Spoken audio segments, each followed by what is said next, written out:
വിഷയമായിട്ട് ആമ എന്താ ഇവിടെ?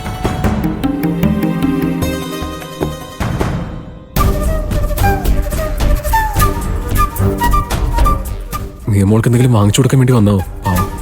ഹോം സ്റ്റേയില് വിഷു ആഘോഷമൊന്നും കാണില്ലല്ലോ. ആമയ്ക്ക് മോൾക്ക് ഞാനൊന്നും വാങ്ങിച്ചു കൊടുത്തിട്ടുമില്ല.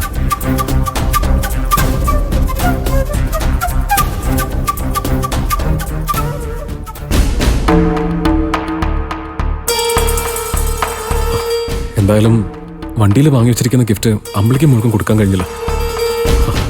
എന്നാ ഇത് ആമയ്ക്കും മോൾക്കും കൊടുത്തേക്കാം.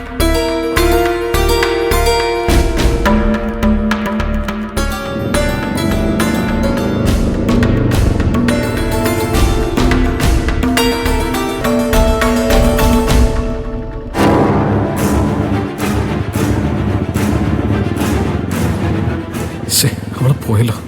ഇനിയിപ്പോ എന്ത് ചെയ്യും? ഹോം സ്റ്റേ പോയി കൊടുക്കാൻ പറ്റില്ല. എല്ലായിടത്തും എനിക്ക് വിലക്കാണല്ലോ. ഇപ്പൊ തന്നെ വിളിച്ചു നിർത്തി കൊടുക്കാം, അതാ നല്ലത്.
ാണല്ലോ ഇതെന്തിനാ എന്റെ പിറകെ?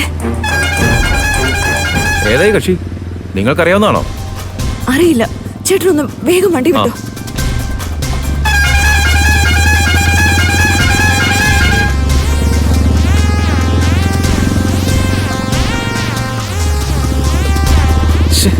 ഇന്നെന്താ വണ്ടി നിർത്താൻ എത്ര മടി?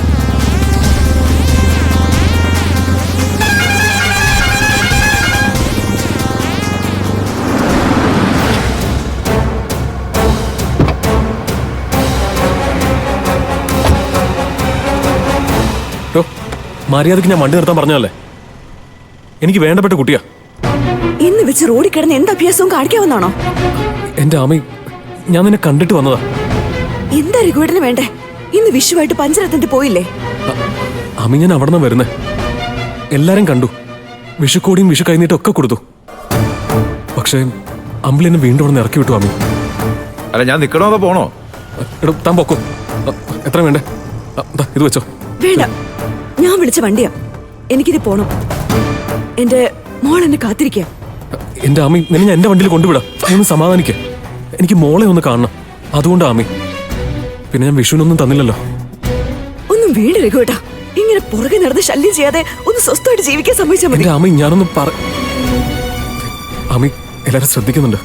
നമുക്ക് പോവാം. ഞാൻ രഘുവേട്ടന്റെ കൂടെ വരില്ല. രഘുവേട്ടൻ പോവാൻ നോക്ക്. ശരി, ഞാനെന്നാ നിനക്ക് മോൾക്കുള്ള വിഷുക്കോടി എടുത്തു തരാം. അതെങ്കിലും ഒന്ന് വാങ്ങിക്കുക പ്ലീസ്. പോരാ.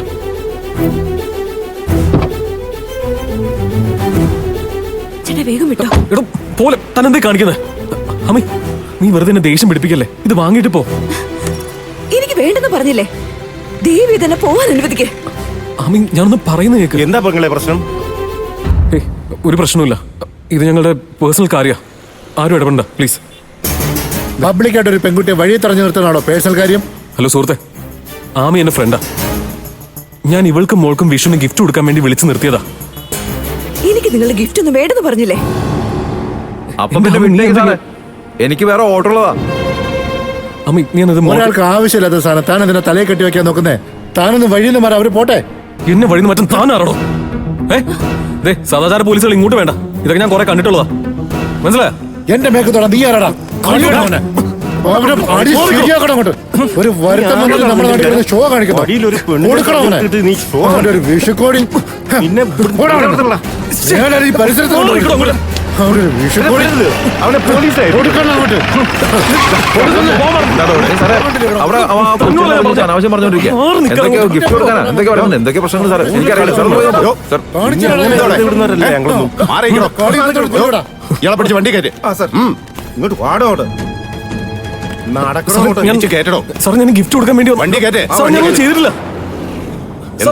എന്താ പറ്റിയേ? വേറെ പ്രശ്നമൊന്നുമില്ല സാർ. ഒരു കാര്യം ചെയ്യ്, നിങ്ങൾ സ്റ്റേഷനിൽ വന്നിട്ട് ഒരു പരാതിയാ. സാറേ സാറേ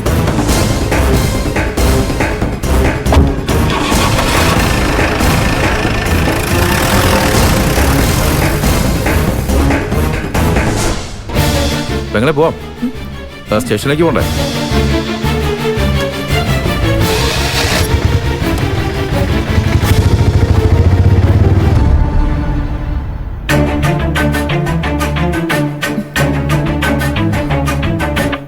ചേച്ചി ചേച്ചി എന്താ ഒന്നും പറയാത്തെ?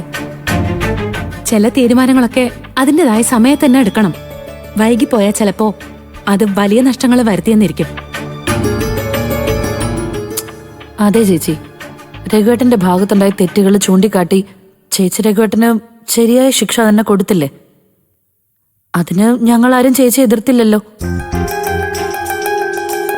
ഇപ്പൊ രഘുവേട്ടന്റെ ഭാഗത്ത് തെറ്റില്ലെന്ന് മനസ്സിലായ സ്ഥിതിക്ക് രഘുവേട്ടനോട് ക്ഷമിക്കാനുള്ള മനസ്സും ചേച്ചി കാണിക്കണ്ടേ? ചേച്ചി ഇന്ന് വിഷുവായിട്ട് പോലും രഘുവേട്ടന് ഇവിടുന്ന് പോണ്ടി വന്നതില് അച്ഛന് നല്ല വിഷമമുണ്ട്. പിന്നെ ഇന്ദ്രേട്ടൻ പോകുമ്പോ രഘുവേട്ടൻ നിരപരാധിയാണെന്നുള്ള കാര്യമൊക്കെ അച്ഛനോട് പറഞ്ഞിട്ടാ പോയത്. അതിനുശേഷം അമ്പിളി ചേച്ചി രഘുവേട്ടനെ തിരിച്ചു വിളിക്കുമെന്നുള്ള പ്രതീക്ഷയിലും അച്ഛൻ. ഇനി അച്ഛൻ തന്നെ വന്ന് പറഞ്ഞാല് ചേച്ചി രഘുവേട്ടനെ തിരിച്ചു വിളിക്കുള്ളുന്നുണ്ടോ? എടി ചിരു, ഇന്ദ്രൻ വിളിച്ചിട്ട് രഘുവേട്ടനെ എടുത്തില്ലല്ലോ. ഞാൻ വിളിച്ചാലും എടുക്കുമെന്ന് തോന്നുന്നില്ല. അത് ചേച്ചി അതൊക്കെ ചേച്ചിയുടെ വെറും തോന്നല. ഇന്ദ്രേട്ടൻ വിളിച്ചപ്പോ ഇവിടെ നടന്ന സംഭവങ്ങളൊക്കെ അറിഞ്ഞ് ആശ്വസിപ്പിക്കാൻ വിളിച്ചതാവൂന്നാവും രഘുവേട്ടൻ വിചാരിച്ചത്. എന്നാ അമ്പിളി ചേച്ചിയുടെ ഫോണിൽ നിന്ന് ഒരു കോള് വന്നാ രഘുവേട്ടന് ഉറപ്പായിട്ടും എടുത്തിരിക്കും. അതെ ചേച്ചി, ചേച്ചിയുടെ ഫോൺ ഞാൻ ചാർജ് ചെയ്യാൻ വെച്ചിട്ടുണ്ട്, എടുത്തോണ്ട് വരട്ടെ? ശരി, എടുത്തോണ്ട് വാ, ഞാൻ വിളിച്ചോളാം. എന്റെ ദൈവമേ, അനുകൂലമായിട്ടൊന്ന് മൊഴിഞ്ഞല്ലോ. അതെ, അമ്പിളി ചേച്ചിക്ക് രഘുവേട്ടനെ വിളിക്കാതിരിക്കാനൊന്നും പറ്റില്ല. നീ പോയി ഫോൺ എടുത്ത് കൊടുക്കും.